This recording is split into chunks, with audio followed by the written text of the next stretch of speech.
Damos comienzo a un nuevo comentario bíblico expositivo, Servidores de Dios. Quien te habla es Manuel Cornejo. En esta ocasión estaré compartiendo en el Evangelio de Mateo, capítulo 5 y versículo 26, donde dice: De cierto te digo, que no saldrás de allí hasta que pagues el último cuadrante. La enseñanza sobre la necesaria reconciliación concluye con una frase enfática, cuando dice: de cierto te digo. Literalmente le está diciendo: amén, te digo. Lo que sigue no es una posibilidad, sino un hecho real, con unas consecuencias concretas, cuando dice: jamás saldrás hasta que abones el último cuadrante.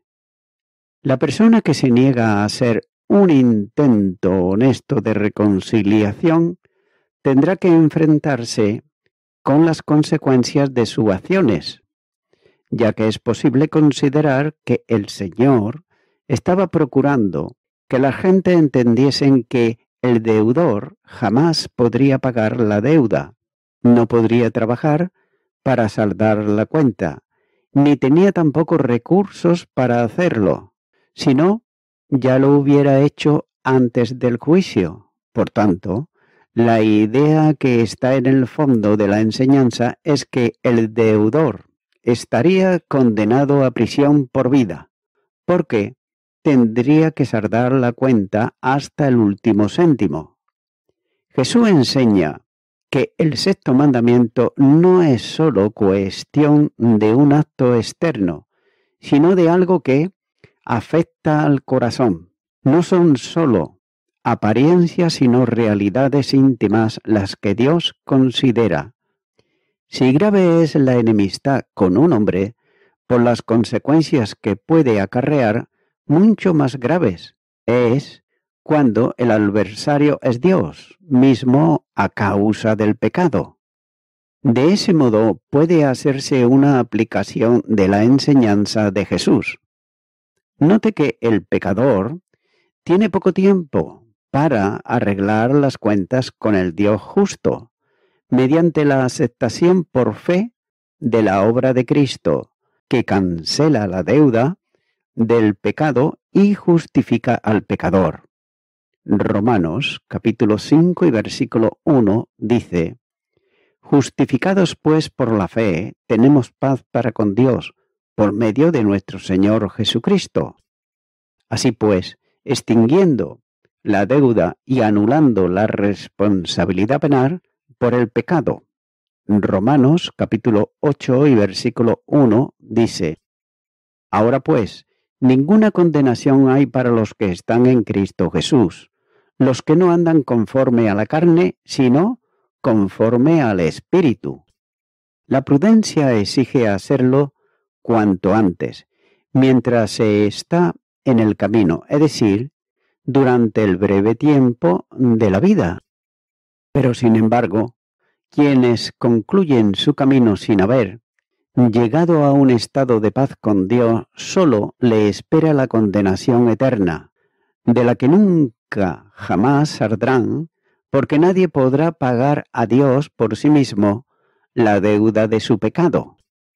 En cuanto a la lección para cada cristiano, también debe de notarse que un creyente debiera de dejar de mantenerse en comunión con el resto de sus hermanos mientras no haya eliminado la ofensa que produce enojo a un hermano. Y sólo después de restaurada la comunión es posible ofrecer el sacrificio de alabanza que Dios acepte. Además, si existe en la intimidad de mi corazón celos, ira, malicia, maledicencia o enojo contra un hermano en Cristo, son a los ojos de Dios un homicida, ya que nadie debe atreverse a proclamar su amor a Dios si es incapaz, por otro lado, de amar a sus hermanos. Continúo ahora con el versículo 27, donde dice: Oísteis que fue dicho, no cometerás adulterio. Para entender mejor el alcance del mandamiento que Jesús iba a exponer delante de las gentes, es preciso también entender el significado bíblico de la institución matrimonial, ya que el matrimonio no es una institución humana, sino divina, es decir, no fue pensada por el hombre, sino determinada por Dios conforme a su pensamiento y voluntad. Génesis capítulo 2 y versículo 18 dice: Y dijo Jehová a Dios: No es bueno que el hombre esté solo, le haré ayuda idónea para él. Dios mismo determinó el carácter del matrimonio en Génesis capítulo 2 y versículo 24, donde dice: Por tanto dejará el hombre a su padre y a su madre, y se unirá a su mujer, y serán una sola carne. En el mandato divino hay 4 determinantes. El primero es una relación de exclusividad entre el hombre y su mujer, es decir, un solo hombre y una sola mujer. En segundo lugar, una relación de familiaridad nueva, distinta a la que anteriormente correspondía a cada uno de los esposos, por lo que dejará a su padre y a su madre y se unirá a su mujer. En tercer lugar, también hay una relación de convivencia y entrega mutua, cuando dice, se unirá a su mujer. En cuarto lugar, hay una relación de unidad permanente, cuando dice, será una sola carne. Así pues, el matrimonio debe de considerarse como un pacto sagrado, es decir, como un compromiso juramentado delante de Dios. La unión matrimonial es un asunto de voluntades que se comprometen a vivir unidos. Génesis capítulo 2, versículo 24. Por tanto, el matrimonio es una unión pactada. De ahí que el profeta diga al esposo que su esposa es tu compañera y la mujer de tu pacto. Malaquías capítulo 2, versículo 14. También el pacto matrimonial se establece con un mutuo consentimiento y voluntariedad entre los dos esposos delante de Dios, que estableció la relación matrimonial, quedando constituido como garante del pacto establecido y testigo de cargo en contra de quien lo quebrante, que Dios considera como el abandono de un compañero y el olvido del juramento hecho ante Dios. Proverbios, capítulo 2 y versículo 17 dice, la cual abandona al compañero de su juventud y se olvida del pacto de su Dios. La deslealtad matrimonial es condenada por Dios, quien advierte por medio del profeta cuando dice, ¿no hizo él uno, habiendo en él abundancia de espíritu? ¿Y por qué uno? Porque buscaba una descendencia para Dios. Guardaos pues en vuestro espíritu, y no seáis desleales para con la mujer de vuestra juventud. Malaquías capítulo 2 y versículo 15. Dios hubiera podido hacer varias mujeres para Adán, o también varios hombres para Eva. Si hizo uno solo de cada especie, indica su voluntad de unidad y lealtad permanente para el matrimonio, ya que Dios establece un cuidado esmerado de vigilancia para no caer en el pecado de deslealtad en el matrimonio. Malaquías, capítulo 2, versículo 15, la segunda parte. Y es por eso que el Señor recuerda a los oyentes el mandamiento divino de la misma manera que hizo con los anteriores, cuando dice, oídes que fue dicho, no cometerás adulterio. El verbo está en futuro expresando una negativa enfática, ya que es un futuro volitivo, es decir, apela a la voluntad del individuo, para que no cometa el pecado que prohíbe. Jesús estaba citando literalmente el sexto mandamiento de la ley, en Éxodo capítulo 20, versículo 14, y también Deuteronomios capítulo 5 y versículo 18, donde dice, no cometerás adulterio.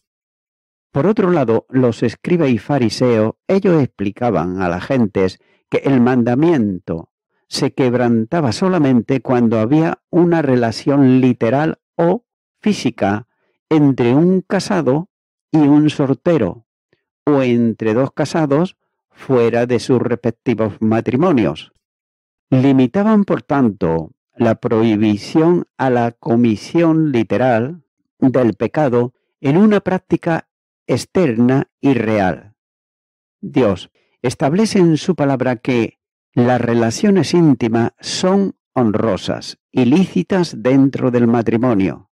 Hebreos, capítulo 13 y versículo 4 dice, honroso sea en todo el matrimonio y el lecho sin mancilla, pero a los fornicarios y a los adúlteros los juzgará Dios. Pero note que cualquier relación de este tipo fuera del matrimonio es pecado delante de Dios. Y es que por esta causa y en base a este mandamiento el apóstol Pablo enseña que cada marido viva solo con su esposa o viceversa. La primera carta a los Corintios, capítulo 7, los versículos 2 al 5, dice, pero a causa de las fornicaciones, cada uno tenga su propia mujer, y cada una tenga su propio marido. El marido cumpla con la mujer el deber conyugal, y asimismo la mujer con el marido. La mujer no tiene potestad sobre su propio cuerpo, sino el marido, ni tampoco tiene el marido potestad sobre su propio cuerpo, sino la mujer. No os neguéis el uno al otro, a no ser por algún tiempo de mutuo consentimiento, para ocuparos sosegadamente en la oración y volver a juntaros en uno, para que no os tiente Satanás a causa de vuestra incontinencia. En el Antiguo Testamento Dios prohibía absolutamente el adulterio. Note lo que dice en Levíticos capítulo 18 versículo 20, donde está hablando Dios y dice que, además, no tendrás acto carnal con la mujer de tu prójimo, contaminándote con ella. El adulterio producía un estado de inmundicia, contaminación entre los adúlteros. Este pecado afecta varias áreas de la vida matrimonial. Por ejemplo, el primero es un pecado contra el pacto del matrimonio. En segundo lugar, es un pecado contra el voto matrimonial de lealtad. Y en tercer lugar, es un pecado contra la relación del matrimonio. El pecado de adulterio está directamente sujeto al juicio de Dios. Dios es testigo de cargo y juez contra quien comete ese pecado. Por eso el escritor a los hebreos dice que a los adúlteros y fornicarios juzgará Dios. Hebreos capítulo 3 y versículo 4.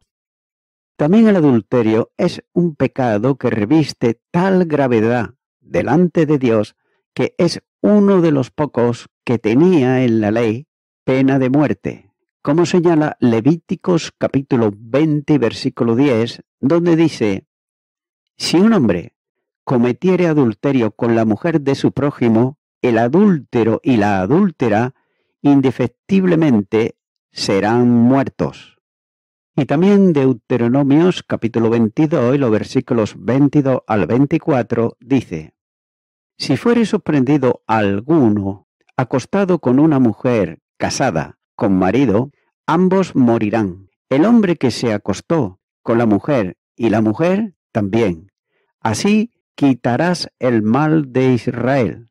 Si hubiere una muchacha virgen, desposada, con alguno y alguno la hallare en la ciudad y se acostare con ella, entonces los sacaréis a ambos a la puerta de la ciudad y los apedrearéis y morirán. La joven porque no dio voces en la ciudad, y el hombre porque humilló a la mujer de su prójimo. Así quitarás el mal de en medio de ti. Y en el Evangelio de Juan, capítulo 8 y versículo 5 dice: Y en la ley nos mandó Moisés apedrear a tales mujeres. Tú pues, ¿qué dices? El Señor se posiciona como testigo de cargo contra el que rompa el pacto sagrado del matrimonio. Malaquías, capítulo 2, y los versículos 14 al 16 dice: Mas diréis, ¿por qué? Porque Jehová ha testiguado entre ti y la mujer de tu juventud, contra la cual has sido desleal, siendo ella tu compañera y la mujer de tu pacto. ¿No hizo el uno, habiendo en él abundancia de espíritu? ¿Y por qué uno? Porque buscaba una descendencia para Dios. Guardaos, pues, en vuestro espíritu y no seáis desleales para con la mujer de vuestra juventud, porque Jehová Dios de Israel ha dicho que él aborrece el repudio y al que cubre de iniquidad su vestido, dijo Jehová de los ejércitos. Guardaos, pues, en vuestro espíritu y no seáis desleales. Y es por eso que los líderes religiosos de la nación enseñaban y las gentes entendían que el mandamiento alcanzaba solo a la acción que consumaba el hecho. Continúo ahora con el versículo 28, donde dice: Pero yo os digo que cualquiera que mira a una mujer para codiciarla, ya adulteró con ella en su corazón. Ahora el maestro iba a dar el verdadero alcance del mandamiento, ya que dice: y yo os digo. Iba a complementar la enseñanza limitada que tradicionalmente se daba sobre el alcance del mandato. Ese mandamiento alcanza a dos. Uno, el propio de la prohibición del adulterio, y el otro, el de la codicia, expresado también en la ley, cuando dice: no codiciarás a la mujer de tu prójimo. Éxodo, capítulo 20, versículo 17, y Deuteronomios, capítulo 5, versículo 18. Por otro lado, los fariseos ellos enseñaban que sólo el hecho consumado revestía quebrantamiento y era pecado contra el sexto mandamiento. Sin embargo, Cristo condena tanto la comisión literal del adulterio como la mirada codiciosa hacia una mujer que no sea la esposa. Y note que la Biblia da testimonio de Job como de un hombre justo, recto, temeroso de Dios y apartado del mal. Job, capítulo 1 y versículo 1. Y este hombre tenía un esmerado cuidado con las miradas codiciosas porque sabía hasta dónde conducirían. Cuando dice en Job, capítulo 31 y versículo 1, hice pacto con mis ojos, ¿cómo pues había yo de mirar a una virgen? Por ese cuidado especial, sin miradas codiciosas, el deseo, su corazón, se mantuvo íntegro. Job, capítulo 31 y versículo 7.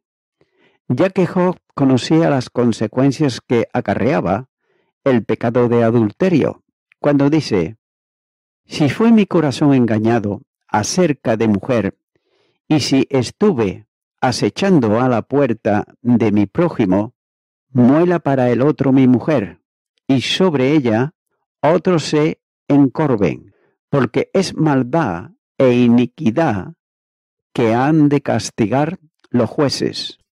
Job, capítulo 31 y los versículos 9 al 11. También es bueno considerar que normalmente el pecado de adulterio comienza por una mirada codiciosa, como fue, por ejemplo, el caso de David con Bersabé, la mujer de Urías Eteo. El segundo libro de Samuel, capítulo 11, versículo 2, dice: y sucedió un día al caer la tarde que se levantó David de su lecho y se paseaba sobre el terrado de la casa real, y vio desde el terrado a una mujer que se estaba bañando, la cual era muy hermosa. Note que la mirada codiciosa activa la concupiscencia del corazón, de donde salen los malos deseos que procurarán ejecutarse y en muchos casos llegarán a hacerse realidad. Mateo, capítulo 15 y los versículos 19 y 20 dice: porque del corazón salen los malos pensamientos, los homicidios, los adulterios, las fornicaciones, los hurtos, los falsos testimonios, las blasfemias. Estas cosas son las que contaminan al hombre, pero el comer con las manos sin lavar no contamina al hombre. Los ojos son la puerta de entrada del elemento que genera la perversidad. La afirmación de Jesús debe de entenderse claramente, ya que pecado no está en o mirar a una mujer. La pecaminosidad está en la mirada puesta en ella para codiciarla. El Señor afirma que esa mirada codiciosa hacia la mujer del prójimo incurre ya en la comisión del pecado, condenado en su ley, por cuanto está el deseo de llevarlo a cabo, aunque falte, por otro lado, la oportunidad para hacerlo realidad. La intención es lo que Dios juzga y considera en todos los actos del hombre. Y voy concluyendo con esto. Jesús continúa y hace observaciones similares acerca del sexto mandamiento, ya que los maestros religiosos de los judíos, ellos condenaban legítimamente el acto del adulterio. Pero sin embargo Jesús señaló que la lujuria sexual, el deseo de tener relaciones sexuales con alguien diferente que la propia esposa o el propio esposo, es también una violación de este mandamiento a la vista de Dios. Alguien seguramente responderá: eso es lo normal y también lo natural, ya que no puedo evitar que en mi corazón se despierten deseos cuando veo una persona del sexo opuesto. Nótese que eso puede ser verdad, pero no por eso es correcto.